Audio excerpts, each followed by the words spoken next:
Hey guys, so today I would be explaining three ways in which marketing teams can use videos. And first one is brand promotions. So to promote your brand, you can put up explainer videos where you're explaining the process to people in a more humanized way in a video rather than just sending them out long manuals where they have to read out long things. In this way, they can understand, they can see the process and they can understand what's actually happening in your product, what are the features, how can they use them, they can visualize the whole process. So here we have a cool example by Ashraf's. And here you can see that in the site audit process, they have put up a nice video where they are explaining different process, where they are mentioning how the tool is working, where they are explaining in detail. So here what we can see is we can visually understand what is the process, what is the use of each particular feature that they are talking about, how can we use it, and that's very good way of explaining and making your audience understand, prospects or customers understand what are the benefits of your tool. The next step is demand generation. In demand generation, as we can see this cool example of Calendly, so they have announced that they are coming up with they have come up with a free Chrome extension. And in this video they have shown, like, it's a small gif kind of video where they have shown what the process is get this particular gif. So rather than mentioning all the steps that you can do, they have easily mentioned it in a small video.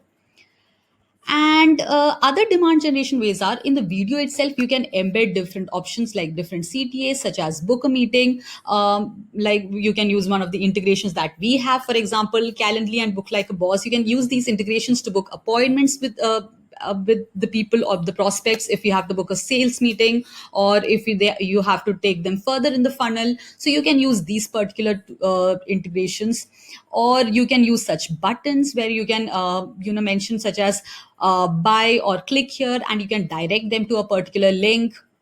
You can use forms, you can use banners to make it more attractive. So these are the few ways in which you can generate the demand from them.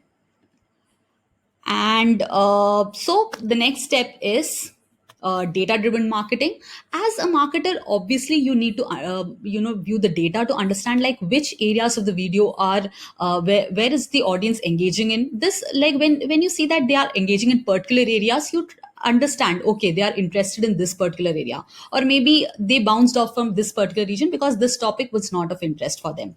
Or maybe you can understand, okay, these many impressions were there but there were not enough views, people were not interested to watch the video, or at which portions did the engagement reduce. And you can understand from where the traffic is coming, which are the sources, which are the operating systems. And this is the heat map. So in the heat map you can understand, okay, this red color indicates that maybe the person watched the video more than thrice. So you understood, okay, this person is very much engaging, so we must maybe follow up with this particular prospect, or maybe we must take that person to the next step in the funnel. So these are how you can use data to enhance your marketing. You focus more on your audience, and these are the three steps that you can use.